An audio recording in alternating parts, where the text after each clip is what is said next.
gentlemen. So no, what's up, YouTube? CoolStoryBrobat here with the 53rd Narrated Showdown battle. This one's not even with me this time. Okay, this battle was so dope. I had to actually ask if I could narrate this one myself. All right, but before we even talk about this battle, let me say a few things. This is the last battle of all the junk that was saved on my computer. The only thing I have saved that I've yet to upload is actually a Wi-Fi battle, and that is going to become the first of many when its time comes. So look out for that. I might even record it today, upload tomorrow or something. Maybe, mayhaps. But anyway, now, cause I had like a 208 turn battle against Ryun, and a 212 turn battle against who now goes by the name Sage of the Six. And unfortunately, I was watching the replays, I was recording it, and you know what happened?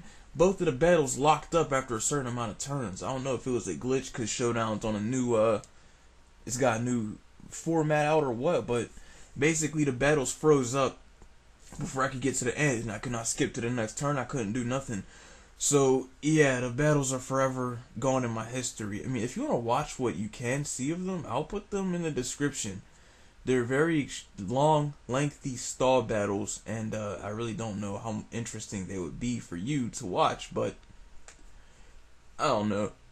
I guess you can. Anyway, I'm not gonna talk about those because I know some people are disappointed I might not be able to upload them. You really disappointed to watch a 212 turn battle though? Really? It's like no. But anyway, yeah. Let's talk about this battle now.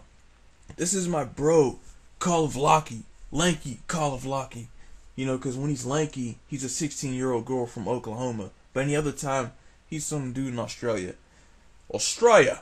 Now, he's battling some dude who's UtterRubbish. I mean, look at his name. His name clearly says UtterRubbish. Alright, now, let me at least explain the teams a little bit from what I can remember. This battle was also a few weeks ago. This was when me and Calloflochie decided to become as wireless. You know, we decided to have we decided to be the legendary two-headed dragon, because me and him were just like going on a rampage in UU. He was helping me build teams. I was playing them. You know, he was supplying me the bullets, and I was just shooting them. You know what I'm saying? But he also wanted to try a team for himself. He said his team was based around Porygon-Z and Krookodile. He wanted to try those too. I cannot remember Porygon-Z's set, but I think he's Specs. I think it's Choice Specs. Choice Specs Porygon-Z is the dopest. Krookodile is Scarfed, obviously. You know, Moxie. Gligar's the standard physical wall. You know, he sets up rocks and such. And, yeah.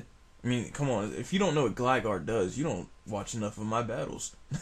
He's got Calloflochie here. Or Calloflochie, whichever one is less offensive. Man, it's not the nasty plot trick room one, it's just the standard defensive one. You know, I kind of noticed he has like 2 physical walls and like a special wall. I just noticed. That just hit me. Alright, but anyway, he's also got Crustle here. Crustle is not the cut stat berry one, but is in fact physically defensive Crustle with leftovers, Stealth Rock, Spikes, Rock Blast, X Scissor, the good stuff. Or it might have Earthquake instead of X Scissor, I'm not sure. But it's the good stuff. The good stuff, man.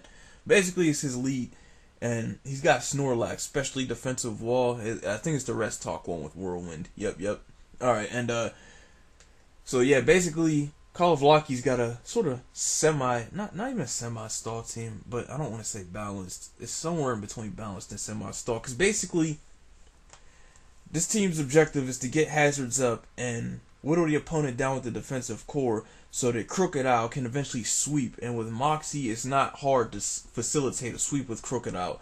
Same with Porygon-Z. Porygon-Z can try attack everything in the next year if everything is softened up enough. Like, really. Now, anyway, I'm going to look at this other guy's team. This guy's team looks more like a stall team. Repeat, looks like a stall team. He's got Roserade here. It's actually offensive Roserade with Leaf Storm, Sleep Powder, Sludge Bomb. His fourth move might have been Toxic Spikes, but we don't see it this match. Either we don't see it or I was not paying attention. He's got Suicune here. Probably Calm Mind Suicune, you know, with the Sclad, mono attacking, Crocoon, bleh. Quillfish, you know, he's the one that sets those spikes. Umbreon. No, it's not an Umbreon unless I'm using it. He's got Umbreon here, you know, special wall, foul play, Witch Heal Bell, protect, the good stuff. Rhyperior, probably his it's a stealth rocker, obviously, with a Rock Blast, Earthquake, Dragon Tail, Stealth Rock. That's what most people run these days. And Togekiss, the world renowned para-flinching Jirachi of UU, as many people like to refer to it. But yeah, I spent like 50 years on this team preview, going in detail. I could go on forever, but this is actually a battle, not a rate my team. So yeah, let's begin, shall we? So he leads off with his Roserade. Calloflochie leads off with his Crustle. He immediately switches out into Snorlax to retain a type advantage, because Snorlax can take anything Roserade has to throw at it except a layer of spikes. But fortunately, Roserade does not have any spikes. So he switches back into Crustle as he goes for Rhyperior. Rhyperior goes for the Rock Blast, hits him twice, but it still does like a little bit over a quarter to him. Calloflochie gets up his Stealth Rock and a layer of spikes on the Dragon Tail, and Locky is not going to hesitate to set up hazards because, the dude has no rapid spinner, so there's no reason to not try to get your hazards up quickly as possible. Good stuff. So he switches into me. Well, it's a purple bat, but I think it's a little bit short, and I think he's lacking a pair of extra wings. But he switches into my Stunt double. Rhyperior goes for Earthquake. Cofagrigus can take it all day because, it's not the nasty rune one, it's actually physically defensive. So yeah, he's taking the Earthquakes, he knocked off his leftovers. He switches into Togekiss, and he switches back into Crustle, and, he Thunder Waves Crustle just as Crustle gets off the final layer of spikes, All he needed to do was just get those hazards up. He doesn't care what happens to Crustle now, he can flinch whatever. Let him die, let him die. Let him bring in some hazardous after this. So Crustle goes down. Togekiss is sitting there with a bunch of pointy Legos underneath him. Now he goes into Snorlax, it's the best thing to take anything Togekiss has to throw, and taking the Aura Spheres, critical Aura Sphere to like 40%, that should show you how big his special defense is. Snorlax is pretty fat, he can take hits, so he goes for the Sleep Talk, he gets a body slam off both Sleep Talks. Unfortunately, he does not get the Para Hacks. Oh yeah, since he was actually put to sleep by the opponent, he's asleep for more than 2 turns. Because, he didn't use rest. He's actually put to sleep. So, yeah, basically, he Thunder Waves his Snorlax. I'm not sure why, but he gets the Para Hacks on him, and he's probably going for rest, too. I feel your pain. So, he's Air Slash flinching. He's going to die from this range. Like, that's, how bad is that? How bad is that? And he gets the critical Air Slash on him, and Locky is raging. He is raging. I mean, he's just flipping out, man. So sends in Krookodile, get the Stone Edge on him, doesn't do it, but he gets the critical Aura Sphere. I'm not sure if it mattered, but I think Krookodile might have been able to take it if it was like especially defensive Togekiss. If it was defensive Togekiss with the Paraflincher, I think Krookodile would have lived, just barely. But he attacks the Togekiss, it dies, brings in his Umbreon. Gligar, aka me, is out right here, and he's got Quillfish, rival Hugh. And he's going for the Earthquake as Quillfish takes the Wish, and Quillfish is now setting up Legos on Locky's side, and he's not going to take that. No, he's not going to accept that. I don't want your hazards, G. Get these out my face. Straight up. He attacks him. BAM! Knocks him straight out into next week. What, you think you're cool because you got Suicune? Nah, son! BAM! Get hit with the Tri-Attack again. The 3-way traffic combo. You're not ready for this. You're not ready for this. He Tri-Attacks him again. BAM! 3-hit combo. The triple Tri-Attack. The triple finish. The 3-way of destruction. But then Roserade outspeeds and hits him with a Leaf Storm because it's offensive Roserade. He is so mad. He is so mad. Even though Porygon-Z got 3 kills in a row and it was pretty dope watching it, this guy is... Locky is just so mad. He's like, this hacks is ridiculous. Ridiculous. So mad he can't even spell right. But look, man, look, he killed off Cofagrigus once again, whichever one is less offensive, and he sends out me again, and he goes for the rest, and because it's offensive Roserade, that's what it does. I'm actually surprised Roserade outsped, but I think Roserade is like base 95 speed and Porygon-Z is base 90. They both might have base 95, in which case he won the speed tie. So yeah, basically now Now you basically get to watch what seems to happen in almost every one of my videos that has an extremely long stall match.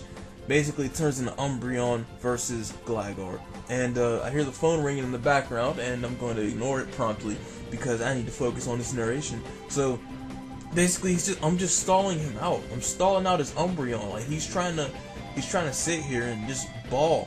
He's trying to stall. He's just stalling and balling and walling and going ham. And I'm just not taking it, man. I'm just toxicking him. Luckily, Locky decided to put Toxic on Gligar, because otherwise this war of attrition, yes, I repeat, war of attrition would not have happened. So basically, I'm just using Toxic. Even though he has Heal Bell, he can successfully stall him out of Heal Bells. Some of you might object why he didn't just switch Roserade back in.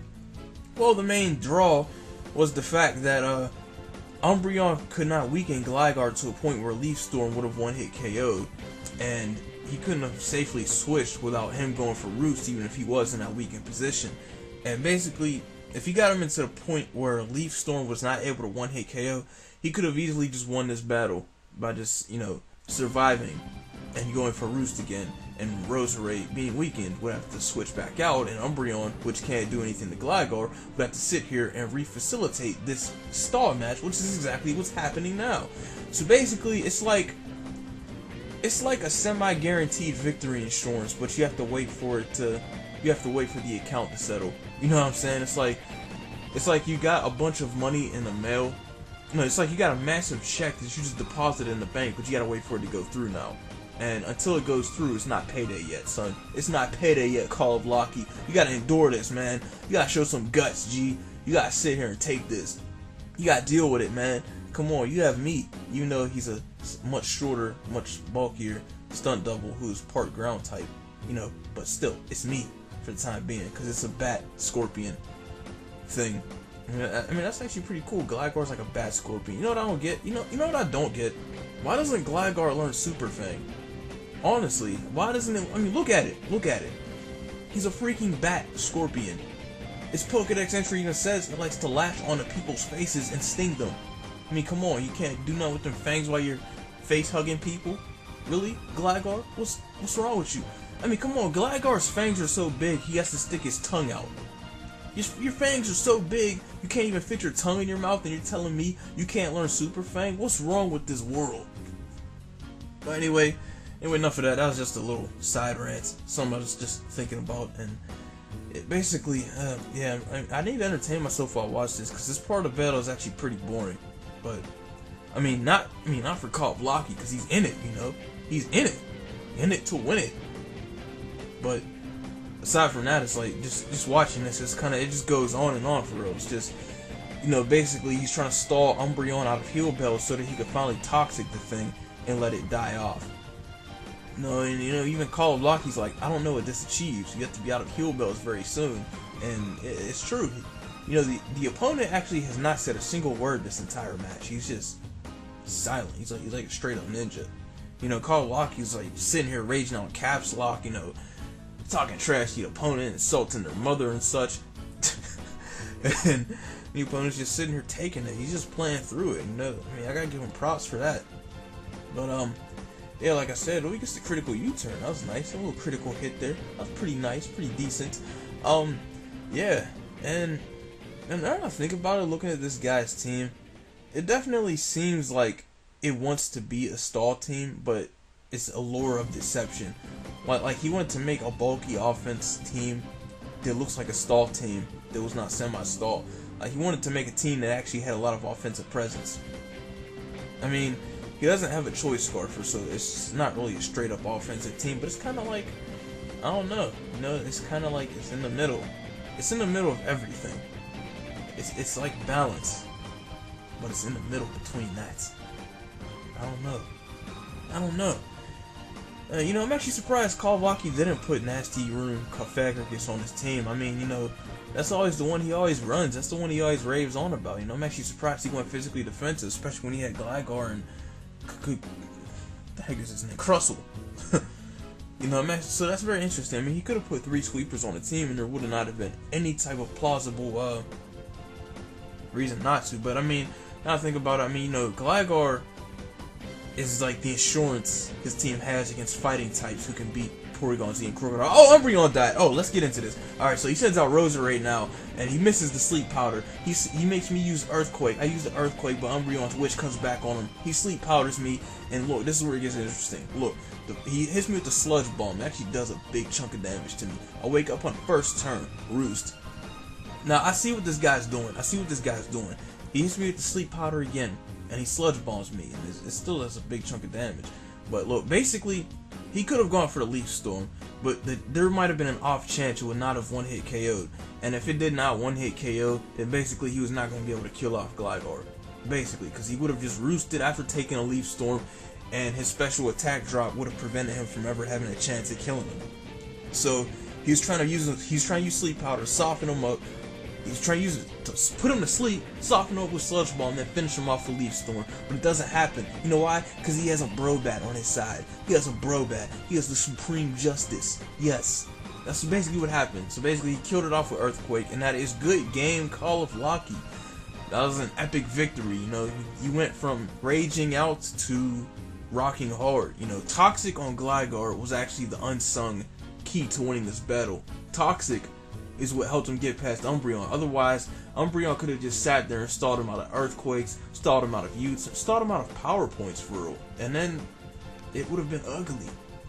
It would have been very ugly. But, you know, fortunately, he had Toxic on it. You know, since he had Crustle, he did not need to put Stealth Rock, so it was a good way to manage that extra 4th move slot. So yeah, good stuff. And good game, UtterRubbish also. Very interesting match, very interesting game.